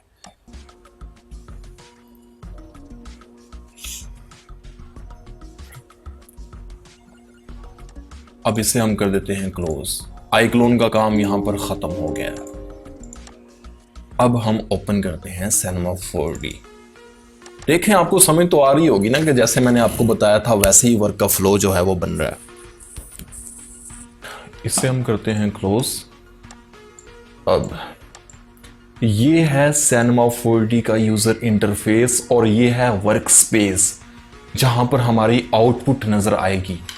ये है टाइमलाइन, यहां पर टेक्सचर्स होते हैं, यहां पर टेक्सचर्स बनते हैं। इस वाले एरिया के अंदर आपको टेक्सचर नजर आएंगे और यहां पर आपको सिलेक्शन टूल्स नजर आएंगे। ये हैं, ये सिलेक्शन टूल है, ये सिलेक्शन टूल हो गया, ये वर्ड मूव का हो गया, ये स्केल का हो गया, ये रोटेट का हो गया और ये वर्ड मूव हो गया। ठीक है, और उसके बाद आप लोगों को यहां पर ये है रेंडर सेटिंग। ये रेंडर सेटिंग है, ये रेंडर टू पिक्चर व्यूअर, मतलब कि यहां पर रेंडर, इस पे क्लिक करेंगे तो हमारी वीडियो रेंडर होने लग जाएगी। इस पे क्लिक करेंगे तो रेंडर व्यू हमें एक प्रीव्यू करके दिखाएगा। ठीक है, और यहां पर हमें जो मिल जाती हैं बड़ी इंटरेस्टिंग चीजें हैं। ये देखें, सबसे पहले तो ये क्यूब है। इस क्यूब की मदद से मैं जो भी बनाता हूं। अब यहां पर अगर आपने एक रूम बनाना है, फॉर एग्जांपल आप एक कमरा बनाना चाहते हैं, इस क्यूब को लेंगे, इसे हम करते हैं थोड़ा स्केल बड़ा। स्केल वाले पे क्लिक करना है आपने। ठीक है, इसे करना है सिलेक्ट स्केल को और अपने माउस का जो आपका माउस का जो लेफ्ट बटन है उसे प्रेस किए रखना है और प्रेस करने के बाद ऊपर की तरफ ड्रैग करेंगे तो ये बड़ा हो जाएगा, नीचे की तरफ करेंगे तो छोटा हो जाएगा। दोबारा देख लें कि जैसे वही सेम सीन है आईक्लोन वाला, कैरेक्टर क्रिएटर वाला, कि आपने ऑब्जेक्ट को पहले सिलेक्शन टूल की मदद से सिलेक्ट कर लिया, उसके बाद अगर आपने इसको आगे पीछे करना है तो यहां से भी कर सकते हैं, यहां से करें। ठीक है, यहां से ये देखें, ये है लेफ्ट टू राइट, ये आगे पीछे और ये ऊपर नीचे। ठीक है, और अगर आप लोग इसको बड़ा या छोटा करना चाहते हैं तो स्केल वाले पे क्लिक करें और इसको बड़ा या छोटा कर सकते हैं। अब देखें, अब मैं यहां पर क्लिक कर रहा हूं ना, इस वाले पे, रेड वाले पे एंड में, तो ऐसा तो होना चाहिए कि ये इधर से बड़ा हो, मतलब ओवरऑल बड़ा ना हो, सिर्फ इस साइड से ही बड़ा हो। ऊपर से करूं तो ये ऊपर से बड़ा हो, ठीक है ना, इधर से करूं, राइट से करूं तो ये राइट की तरफ बड़ा हो, लेकिन ये ओवरऑल बड़ा हो रहा है। तो अगर हम सिर्फ इसको राइट या लेफ्ट की तरफ से हम करना चाहते हैं बड़ा, या ऊपर से नीचे की तरफ बड़ा करना चाहते हैं, तो क्या करेंगे, ये जो आपको ग्रीन वाला नजर आ रहा है ये ऊपर से नीचे की तरफ बड़ा या छोटा या आगे या पीछे करने के लिए होता है। ठीक है, तो ये आपको यहां पर थोड़ा जूम करके दिखाता हूं। ये आपको डॉट नजर आ रहा होगा, यहां पर ये एक डॉट नजर आ रहा है, इस पर भी नजर आ रहा है और इस पर भी नजर आ रहा है। इस डॉट के ऊपर आप क्लिक करके अपने माउस के लेफ्ट बटन को प्रेस किए रखना है और ऊपर करेंगे तो ये बड़ा हो गया। ठीक है, इसी तरह से ये भी है और इसी तरह से इधर से। ठीक है, ये देखें, ये हमारे पास एक रूम आ गया है। थोड़ा इसको मैंने बड़ा कर लिया, ऊपर कर लिया। और अच्छा, ये जो आपको यहां पर टूल्स नजर आ रहे हैं ना, ये हैं सीन के टूल्स। मतलब ये आपको सीन को अगर आपने आगे पीछे करना है तो इनकी मदद कर सकते हैं। इसको सेलेक्ट करना है, सेलेक्ट करने के बाद सेलेक्ट किए रखना है लेफ्ट बटन से, माउस के लेफ्ट बटन से सिलेक्ट किए रखना है और आगे पीछे करेंगे, ऊपर नीचे करेंगे तो ये आपका जो सीन है वो आगे पीछे हो रहा है। ठीक है, अब ये है जूम, लेफ्ट बटन का ही कमाल है सारा। सिलेक्ट करना है, लेफ्ट बटन को प्रेस करना है और जूम इन जूम आउट करना है। इसे सिलेक्ट करना है, लेफ्ट बटन को प्रेस करना है, प्रेस किया रखना है और इसे हमने घुमा के देखना है सीन को। और ये है ये पर्सपेक्टिव, ये जो है ना व्यूज है, जो ऑब्जेक्ट हमारे पास पड़ा हुआ है उसके व्यू एंगल है। ये टॉप एंगल है, ये राइट एंगल है, ये है फ्रंट एंगल। अब हम पर्सपेक्टिव पे आ गए। ठीक है, अच्छा, अब देखें, अब एक रूम है, उस रूम की जो है ना, हमारे पास चारों दीवारें तो आ गई हैं, लेकिन हमने उस रूम के अंदर घुसना है तो हमें एक साइड जो है वो खाली चाहिए। तो एक साइड खाली करने के लिए क्या करेंगे, सबसे पहले जाएंगे एडिटेबल पे, मेक एडिटेबल। इसको एडिटेबल बना लिया। अब एडिटेबल बनाने के बाद यहां पर देख रहे हैं आप लोग, ये polygons use polygon mode, hold control to transfer active selection. अब आप लोगों ने इस और कुछ नहीं करना, सिर्फ इस पे सिलेक्ट कर, इसको क्लिक करना है। इस पे क्लिक कर दिया। क्लिक करने के बाद आप लोगों को खुद यहां पर नजर आ रहा होगा कि जो इसका एक वाला हिस्सा है ना, इसका जो मतलब बाकी दो आपको नजर आ रहे हैं कि वो अनसिलेक्ट है और ऊपर वाला सिर्फ एक सिलेक्ट है। मतलब इसको हम किसी एक पे क्लिक करेंगे और वो सिलेक्ट हो जाएगा। इसको क्लिक किया, ये एक बार इसका जो इसकी दीवार है इस रूम की वो सिलेक्ट हो गई। अब सिलेक्ट करने के बाद हम लोग क्या करते हैं कि कीबोर्ड से डिलीट प्रेस करते हैं और ये देखें वो दीवार उड़ गई। अब हम लोग दोबारा ओवरऑल पे जाते हैं कि मतलब हमने पूरे रूम को दोबारा से मुकम्मल तौर पे ओवरऑल सिलेक्ट करना है, तो हम मॉडल पे चले जाते हैं। मुझे उम्मीद है कि यहां पर आप लोगों को थोड़ी कंफ्यूजन हो रही होगी क्योंकि मैंने थोड़ा समझाया इस स्टाइल में, आप लोगों को दोबारा से सुन लें। अगर किसी भी ऑब्जेक्ट को ओवरऑल आपने पूरे ऑब्जेक्ट को आपने सिलेक्ट करना है तो आप लोग इस पे जाएंगे, मॉडल को सिलेक्ट करेंगे। अगर आप लोगों ने उसके कोने सेलेक्ट करने हैं तो आप इस पे जाएंगे। ठीक है, ये कोना सेलेक्ट करके इसको यहां से बड़ा कर दिया मैंने। अगर आप लोगों ने सिर्फ और सिर्फ उसके बॉर्डर सेलेक्ट करने हैं तो आप इस वाले टूल पे क्लिक करेंगे, एजेस पे। ठीक है, इसके एजेस ये देखें, ये एजेस इसके इस तरह से, ये देखें। अगर आप लोगों ने सिर्फ और सिर्फ पूरी एक साइड ही, पूरी एक वॉल आपने सेलेक्ट करनी है तो इस पे क्लिक करेंगे, जैसे कि मैंने पहले सेलेक्ट करके उड़ा दी थी। तो ये यार बहुत ही सिंपल चीजें हैं, इतनी मुश्किल नहीं है। आप लोग वीडियो को बार बार देखें, आपको समझ आ जाएगी। बाकी मैं तो यही कोशिश कर रहा हूं कि आप लोगों को इस तरह से समझाऊं कि जैसे बच्चों को समझाया जाता है, जैसे एक बच्चे को उंगली पकड़ के चलना सिखाया जाता है। मेरी कोशिश यही है कि आप लोगों को बिल्कुल सेम इसी कंडीशन, इसी तरह से आप लोगों को समझाऊं ताकि आपको अच्छे से समझ आए। तो ये हमारा रूम तो बन गया। अब हम इसको मॉडल वाले पे सिलेक्ट करते हैं ताकि इसको ओवरऑल हम ऊपर न्नीचे या छोटा कर सकें। अब हम इसको पेंट करते हैं, क्रिएट पे जाते हैं। पेंट करने के लिए क्या करना है कि क्रिएट पे जाना है, न्यू मटेरियल पे जाना है। ठीक है, और यहां पर डबल क्लिक करना है मटेरियल पे। यहां पर आप कलर बना सकते हैं, आप लोग कलर बना सकते हैं। ये हमने ब्लू कलर कर दिया हमारे रूम का। ठीक है, ब्लू कलर कर दिया। अब आप लोग कलर नहीं भी करना चाहते हैं तो आप लोग लाइट्स की सेटिंग ऐसे करें सीन के अंदर के ऑटोमेटिक कलर नजर आए। वो कैसे होगा? कलर्स मटेरियल्स को उड़ाते हैं, मटेरियल्स को क्या किया, डिलीट प्रेस करके उड़ा दिया। अब यहां पर हम लोग थोड़ी लाइट की पहले सेटिंग कर लें, उसके बाद अपने कैरेक्टर को लेके आते हैं। जो इवातार हमने FBX एक्सपोर्ट किया था उसे फिर यहां पर मर्ज करते हैं। अब यहां पर एरिया लाइट पे जाएं, एरिया लाइट पे क्लिक किया और यहां पर ये एरिया लाइट हमारे पास आ गई और इसे थोड़ा सा घुमाते हैं। घुमाने के बाद इसे यहाँ पर रख दिया। रेंडर के वक्त ये एरिया लाइट आपको नज़र नहीं आएगी, सिर्फ लाइट ही नज़र आएगी। ये आपको ये चीज़ आपको जो है वो नज़र नहीं आएगी। तो लाइट पे क्लिक किया और यहाँ पर हम लाइट पे क्लिक करने के बाद यहाँ पर कलर सेलेक्ट कर लेते हैं, कोई भी कर लेते हैं। ये देखिए, ये जैसे हमने कलर सेलेक्ट किया तो ये यहाँ पर कलर आ गया। अब अगर कलर हमने मिक्स करने हैं तो क्या करेंगे, दोबारा एक और एरिया लाइट लेंगे और एरिया लाइट लेने के बाद हम उसे रख लेते हैं यहां पर। ठीक है, यहां पर रख लेते हैं और इसे कलर देते हैं कोई और। ये देखें, ये बड़ा एक जबरदस्त कॉम्बिनेशन बन गया है कलर्स का।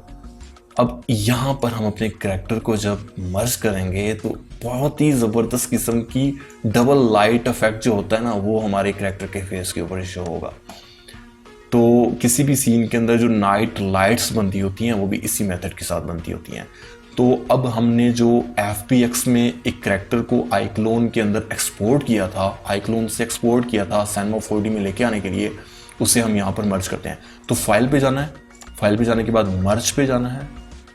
मर्ज पे जाने के बाद हम अपने उसी फोल्डर के अंदर जाते हैं, FBX एक्सपोर्ट, और ये देखें ये डॉक, सिर्फ इस वाले को सिलेक्ट करना है डॉक पे और इसे कर लेते हैं ओपन और अब ओके।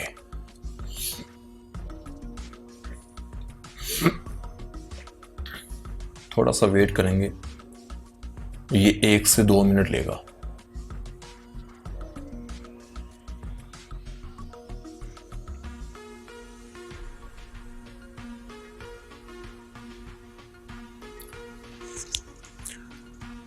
तो ये कैरेक्टर हमारा यहाँ पर आ गया। इसके ये टेक्सचर्स भी ओपन हो गए। ओपन होने के बाद हमने क्या करना है, CC1 बेस टोंग, इस पे क्लिक करेंगे। कीबोर्ड पे शिफ्ट वाले बटन को प्रेस करेंगे और उसके बाद एंड वाली लेयर को सिलेक्ट करेंगे। ये सारी लेयर सिलेक्ट हो जाएंगी और उसके बाद इनको कर देंगे राइट क्लिक करके यहाँ पर ग्रुप, और इसे नेम लेते हैं डबल क्लिक करके यहाँ पर कैरेक्टर। ठीक है, ये देखिए। अब एक थोड़ा सा यहाँ पर आपको मसला दरपेश हो सकता है, और वो ये है कि आप जैसे ही प्ले करेंगे तो कैरेक्टर की जो डायरेक्शन है वो चेंज हो जाएगी, जिसकी रोटेशन है वो चेंज हो जाएगी। तो वो 90 डिग्री पे रोटेट हो गया, क्योंकि जितने भी आप कैरेक्टर्स आईक्लोन से लेके आएंगे Cinema 4D के अंदर वो ऐसे ही होंगे। जब आप उन कैरेक्टर्स को ग्रुप बना के प्ले करेंगे तो वो 90 डिग्री पे क्या होंगे, -90 डिग्री पे रोटेट हो जाएंगे। तो आपने दोबारा से 0 पे कर देना है और अप्लाई कर देना है, आपका कैरेक्टर सीधा हो गया। अब देखें, अब कैरेक्टर का मुंह दूसरी तरफ है। अब कैरेक्टर को बड़ा या छोटा करना है तो वो कैसे करेंगे, रोटेट करके इसका मुंह तो चलो सीधा कर देते हैं यहाँ पर, ये तो इजी है। और इसे थोड़ा सा जूम करके देखते हैं कहाँ पे खड़ा है ये। इसकी टांगें नीचे जा रही हैं, थोड़ा ऊपर करते हैं। ऊपर करने के बाद इसे हम यहीं पे रहने देते हैं या थोड़ा पीछे कर देते हैं ताकि ठीक से नजर आए, इसके चेहरे के ऊपर लाइट जो है वो ठीक से पड़े। ये देखें, ये हमारा कैरेक्टर यहाँ पर आ चुका है। यार आप लोगों को एनिमेशन का इससे ज़्यादा आसान और प्रोफेशनल तरीका कहीं भी देखने को नहीं मिलेगा। अगर आप इस तरह की इंटरेस्टिंग वीडियोस, मज़ीद मालूमाती वीडियोस देखना चाहते हैं ना, तो मेरे ख्याल में आप लोगों को चैनल को लाजमी सब्सक्राइब कर लेना चाहिए, ताकि आपको बाद में ढूंढने में मुश्किल ना हो फिर मुझे। ये देखिए, ये हमारा कैरेक्टर बड़ी ज़बरदस्त किस्म का लाइट इफेक्ट इसके फेस के ऊपर पड़ रहा है। तो रेंडर व्यू करके देखते हैं कैसा दिखता है। ये देखिए, रेंडर व्यू करने के बाद ये ऐसा दिख रहा है, बाकी चीज़ें सारी गायब हो गई हैं। और असल में जैसे रेंडर होने के बाद वीडियो एक्सपोर्ट होगी और हमारे पास हमें फाइनल आउटपुट में इस तरह से मिलेगी। ठीक है, तो अब हम क्या करते हैं, अब हम ये करते हैं यहाँ पर के कैरेक्टर, ठीक है, हमारा कैरेक्टर जैसे देख लें, जैसे हमने एनिमेशन की थी वैसे यहाँ पर उसकी एनिमेशन आ चुकी है। तो यहाँ तक इसकी एनिमेशन है, ठीक है। अब हम क्या करते हैं, अब हम लोगों ने, हमारी एनिमेशन तो कंप्लीट हो चुकी है। अब हम यहाँ पर सिर्फ एक और काम करते हैं, ज़रा कैमरा एनिमेशन को समझ लें कि कैमरा एनिमेशन क्या होती है। दरअसल कैमरे की जो मूवमेंट होती है वो कैमरा एनिमेशन होती है, और ये बड़ी इंपॉर्टेंट होती है, एक सीन के अंदर बड़ी जान पैदा कर देती है। तो आप लोगों ने क्या करना है, फॉर एग्जाम्पल हम चाहते हैं कि ये हमारा कैमरा यहाँ से शुरू हो और इसके फेस के ऊपर आके फोकस कर ले। तो हम क्या करते हैं, हम यहाँ से सबसे पहले कैमरा सेलेक्ट करते हैं। कैमरा सेलेक्ट करने के बाद यहाँ पर इससे कर लेते हैं ऑन। ठीक है, कैमरे को ऑन कर दिया हमने। कैमरे को ऑन करने के बाद सबसे पहले तो हम इसका जो स्टार्टिंग वाला पॉइंट है वो सिलेक्ट कर लेते हैं। वहां पर सीन को एडजस्ट कर लेते हैं स्टार्टिंग पॉइंट पे। सीन को यहां पर फॉर एग्जांपल हमने एडजस्ट कर लिया। एडजस्ट करने के बाद हम यहां पर एक की फ्रेम ऐड करते हैं। यहां पर एक की फ्रेम ऐड कर दिया हमने, ठीक है, इस चाबी की मदद से। और उसके बाद हम इस फ्रेम को ले जाते हैं जहां तक हमारी एनिमेशन हो रही है, यहां पर ले जाने के बाद अब की फ्रेम ऐड नहीं करना फिलहाल। अब आपने कैमरे को पहले करना है एनिमेट, फोकस कर लेना जहां तक करना चाहते हैं, ठीक है, इस तरह से यहां तक कर लिया।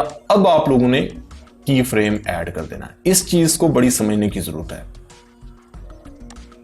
ये देखें, अब हम प्ले करते हैं तो ये हमारा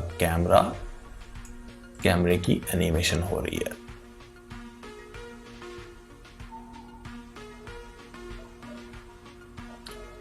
तो दोस्तों जैसा कि आप देख लिया आप लोगों ने कि ये बहुत ही ज़्यादा आसान था। हाँ, अलबत्ता एक चीज़ मिस हो गई है और वो है फोटोशॉप, कि फोटोशॉप का क्या काम था।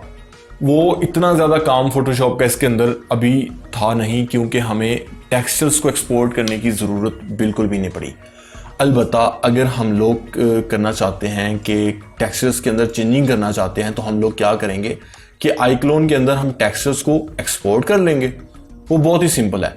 मैं उसके ऊपर एक मुकम्मल अलग से वीडियो बना दूंगा कि आपने टेक्सचर्स को कैसे एक्सपोर्ट करना है और उन टेक्सचर्स के अंदर चेंजिंग कैसे करनी है फोटोशॉप के अंदर, और फिर दोबारा उन टेक्सचर को सेव करके दोबारा iClone के अंदर आपने वापस कैसे लेके आने हैं। ठीक है, तो वो बहुत ही इंटरेस्टिंग और बहुत ही सिंपल है। तो ये हमारा हो गया यहां तक। अब हम निकालते हैं इसका रेंडर निकालने के लिए सबसे पहले हम रेंडर सेटिंग पे जाते हैं। रेंडर सेटिंग पे हम यहां पर विड्थ इनपुट करते हैं 2000 और यहां पर हाइट भी इनपुट करते हैं 2000 और इस रेशो को कर देते हैं लॉक। और यहां पर अब जो स्टैंडर्ड रेशो होती है वो सिलेक्ट करने लगे हैं। 69 सबको पता है कि यही होती है स्टैंडर्ड जो यूट्यूब के लिए इस्तेमाल होती है। और फ्रेम्स कौन से हैं यार? फ्रेम 0 से लेकर हमने करने हैं, हमारी कहां तक एनिमेशन हो रही है देख लेते हैं। एनिमेशन हो रही है हमारी 346 फ्रेम तक। ठीक है, तो हम कर लेते हैं यहां पर 0 to 350 फ्रेम्स। कुछ फ्रेम जो है मैंने एक्स्ट्रा रख ली है ताकि हमारा सीन जब फेड होगा एंड में आके तो वो फ्रेम्स उस फेड के अंदर आ जाएंगे। अब यहाँ पर रेजोल्यूशन भी हम 2000 कर लेते हैं। ये आप लोगों की मर्जी है, जितनी आप लोग करना चाहें कर सकते हैं। अरे यार ठीक है, यहाँ पर यही करनी है। उसके बाद हम आते हैं सेव के ऊपर और यहाँ पर हम जाते हैं MP4 पे। MP4 को सिलेक्ट कर लेना है और इस पे क्लिक करना है और ये आपको ले जाएगा अपने डेस्टिनेशन फोल्डर के अंदर, कि यहाँ पर आप इसको बताएंगे कि इस फोल्डर के अंदर हम इसको एक्सपोर्ट करना चाहते हैं, रेंडर निकालना चाहते हैं। तो हमने रेंडर के नेम से एक सब फोल्डर बनाया हुआ था और यहाँ पर हम 1 के नेम से बनाते हैं, मतलब एक पहला पेज इसका जो है वो एक पैच है। तो अब हम इसको कर देते हैं क्लोज। बस यही कुछ करना था। यहाँ पर क्लोज करने के बाद हम इस पे क्लिक करते हैं सेंटर वाले पे। ठीक है, अब ये हमारी वीडियो जो है वो रेंडर होना शुरू हो चुकी है। दोस्तों अब वीडियो रेंडर होने के बाद हमारी एनिमेशन कंप्लीट हो चुकी है। जब वीडियो रेंडर हो जाएगी तो रेंडर हुई वीडियो को हम लेके आएंगे इस वाले फोल्डर के अंदर, इस वाले सॉफ्टवेयर के अंदर, फिल्मोरा के अंदर या किसी भी वीडियो एडिटर के अंदर लेके जाके आप वहां पर साउंड इफेक्ट्स अप्लाई कर सकते हैं और बैकग्राउंड म्यूजिक जो है वो अप्लाई कर सकते हैं। ठीक है, तो जनाब हमारी एनिमेशन का जो मुकम्मल एक जो प्रोसेस था वो आप लोगों को समझा दिया है, अच्छे से समझ आ गई है कि कैरेक्टर एनिमेशन दरअसल कैसे होती है। मज़ीद डिटेल के अंदर चीज़ें जो हैं वो मैं अलग से छोटी हर एक टूल के ऊपर अलग से छोटी वीडियोस मैं आपको बना दूंगा और वो वीडियोस आपको मेरे चैनल के ऊपर मिल जाएंगी। और आप लोगों से दोबारा रिक्वेस्ट कर रहा हूं कि आप लोगों ने चैनल को लाजमी सब्सक्राइब करना है। उन लोगों को लाजमी फॉलो किया करें जो आपको लगते हैं कि यार ये अच्छे से समझा रहे हैं और मुखलिसाना तौर पे आपको गाइड कर रहे हैं। ठीक है, समझाने की तकनीक अगर आप लोगों को अच्छी लगती है तो लाजमी फॉलो किया करें, चाहे वो मैं हूं चाहे वो कोई और है। तो उम्मीद करता हूं कि आज आपको समझ आ गई होगी। अगर कोई भी चीज़ कहीं पर आपको किसी चीज़ का कोई मसला हो, दरपेश हो, कोई प्रॉब्लम हो, अगर आप लोगों को समझाने का स्टाइल अच्छा ना लगा हो या आप लोग कुछ भी रेकमेंड करना चाहें या आप लोग कुछ भी मुझे रेकमेंड करना चाहें, आप लोग कहना चाहें कि यार आपको अपनी वीडियो के अंदर ये चीज़ ऐड करनी चाहिए, ये चीज़ इम्प्रूव करनी चाहिए, तो मैं उस चीज़ को, उस मशवरे को, वो जो आप चीज़ मुझे वो जो एक बात रेकमेंड करेंगे, एक स्टाइल रेकमेंड करेंगे, एक ऐसी चीज़ जो आप लोग खुद पहले से तजुर्बा कर चुके हों, वो चीज़ रेकमेंड करना चाहेंगे तो मैं उसको तहे दिल से कबूल करूँगा और उसे इम्प्लीमेंट करने की लाजमी कोशिश करूँगा। तो चले मिलते हैं अपनी अगली नई वीडियो के साथ। तब तक दुआओं में लाजमी याद रखिएगा। अल्लाह हाफिज़ नासिर।